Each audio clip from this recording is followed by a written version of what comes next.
함께 읽은 하나님의 말씀 요한복음 5장은요. 먼저 1절부터 18절까지 오래된 병자를 고치시는 장면, 그다음에 19절부터 29절까지 아들의 권한에 대해서, 그다음에 30절부터 47절까지 예수를 믿게 하는 증언이 등장합니다. 첫 번째 1절은요. 유대인의 명절이라고 말하는데요. 사마리아 전도 때가 추수 전 4개월이었기 때문에 요한복음 4장에 등장하죠.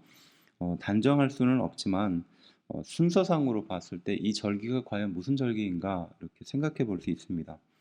그래서 사마리아 전도가 12월, 그러니까 추수 전 4개월이라고 봤을 때 12월이라고 본다면 그 사이에 있는 절기는 불임절이 됩니다. 그래서 3월에 있죠. 그리고 6월절이 4월 달에 있습니다. 그래서 6장 4절에, 그러니까 다음 장에 6월절이 등장하거든요. 그러니까 그 사이에 있는 절기인 불임절이지 않을까 이렇게 추측할 수 있습니다. 2절은요. 예루살렘에 있는 양문이라고 하는데요. 제사에 드려진 양들이 통과한 문이라는 뜻입니다. 그리고 베데스다라는 뜻은요. 긍휼의 집이다라는 뜻을 갖고 있어요. 뭐 다른 뜻으로는 올리브의 집, 또 어부의 집이라는 뜻도 있습니다. 5절은요. 38년 된 병자라고 하는데 38년의 의미보다는 긴 기간 동안 고통받았다라는 것에 좀 초점을 맞추고 보면 좋겠습니다. 7절에 넣어줄 사람이 없다라고 말하는데 이는 인생의 치열한 격전장성에 있었다는 것을 알 수 있죠. 그러니까 자기 몸 스스로 움직일 수 있을 만한 그 능력이 좀 부족했다는 겁니다. 그래서 누워 있을 수밖에 없는 병자였고 눈앞에 사람들이 경쟁적으로 그 물에 뛰어들기 위해서 내려가고 있을 때 뒤늦게 움직일 수밖에 없는 그런 병을 오랫동안 앓고 있었다는 것입니다. 10절에요. 안식일 범죄라고 말하는데 미시나 사비드 편에 나오는 것 중에는요. 안식일 금지에 대한 항목이 39가지가 있습니다. 그 중에 하나가 안식일에 일하지 않는 것에 대해서 명시하고 있는데요.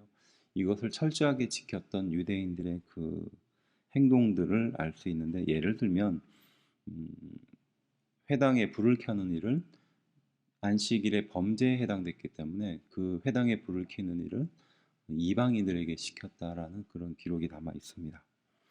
어떻게 보면 철저하게 하나님의 말씀, 율법을 지켰다고 볼 수 있죠. 아버지께서 일하시니 나도 일하신다라고 말하는 17절은요. 예수님 자신과 하나님을 동일시하는 것입니다. 그리고 안식일의 세상을 창조한 이후에 쉬신 하나님이 일하신다라는 이 말씀은 당시의 유대인에게는 굉장히 큰 도전이 되는 말이었겠죠. 한마디로 신성모독이었던 것입니다. 19절에 아버지께서 행하시는 그것을 아들도 그와 함께 행하느니라 라고 말합니다. 그러니까 하나님과 본인이 종속됨이 없이 동등한 본질을 갖고 계신다라는 의미로 하신 말씀이죠. 21절 아들도 자기가 원하는 자들을 살리시느니라 라고 말합니다.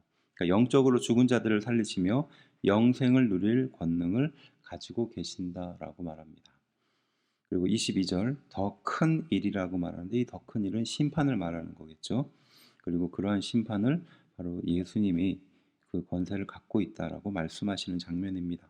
그리고 24절은요. 사망에서 생명으로 옮겼느니라 라고 말합니다. 상태가 변화되었다는 것이죠. 과거의 모든 그 행위들이 청산이 되었다라는 의미입니다. 25절에 곧 이때라 듣는 자는 살아나리라 라는 말씀. 이때는 현재적이며 미래의 의미를 동시에 갖는 말씀입니다. 그래서 곧 이때라라는 이 이때에 맞춰진 이 시간 개념은 당시 우리의 개념과는 좀 다르죠. 과거, 현재, 미래가 있다면 현재와 미래를 동시에 나타내는 말도 있었습니다. 바로 이때가 그런 의미로 사용됐다는 뜻이죠. 27절 인자됨을 인하여 심판하는 권세라고 말하는데 인간을 심판하기 위해 그리스도가 인간됨이 필요하다라는 의미로 보면 됩니다. 그러니까 인자라는 그 말 자체가 예수님께서 인성을 갖고 있다라는 그런 의미거든요. 그렇지만 인자됨을 인하여 심판하는 권세를 갖는다라는 것은 예수님께서 우리 인간의 몸을 입고 철저히 인간의 위치에서 사셨기 때문에 우리 인간에 대해서 심판할 수 있는 권세를 갖게 된다. 왜냐하면 인간의 상태를 너무나 잘 알고 계시기 때문에 라는 의미로 이해하면 좋을 것 같습니다. 30절 내 심판은 의로우니라 라는 이 말씀은요. 하나님을 의존하고 있는 예수님의 심판이 의롭다라는 말씀입니다. 32절 증거하시는 이가 따로 있으니 재판에 있어서 증언의 요구 또 율법의 조항을 만족한다는 의미죠. 그래서 이 증언하는 자신의 이 행동에 대해서 예수님의 그 사역에 대해서 증언하시는 분이 있다라는 의미입니다. 그래서 그 예로 세례 요한의 예를 들었던 겁니다. 35절에 켜서 비추는 등불이라고 말하는데요. 사무엘하 21장 17절에 등장하죠. 세상의 만연한 타락에서 어두움을 제거하고 진리를 드러내 주신 것을 말하는 겁니다. 그래서 사람들은 당시 유대인들은 세상을 비추는 등불 불에다가 비유했어요. 그래서 엘리야와 세례 요한을 같은 선상에 두었습니다. 39절 성경이 곧 내게 대하여 증거하는 것이로다라고 말합니다. 하나님의 말씀의 뜻을 따라 성취된 것을 보게 된다라는 의미입니다. 45절부터 46절에 모세의 고소라고 말하는데요. 유대인들이 가졌던 모세에 대한 긍지를 예수님이 비판하고 있는 말씀이죠.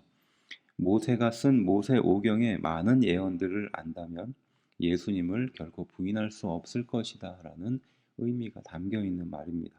47절에 글과 말이라는 말씀을 하셨는데 여기 글은 어, 그라마신이고요. 말은 레마신입니다. 그리고 뒤에 있는 이 신이라는 말이 반복이 되죠. 네, 발음을 유사하게 만들어서 대조의 효과를 높이는 유대인들이 많이 사용했었던 말의 한 방법이었습니다. 그래서 이 구절을 통해서 본다면 요한복음이 또 어떠한 의도에서 쓰여졌는지 알 수 있는 내용들이 있습니다.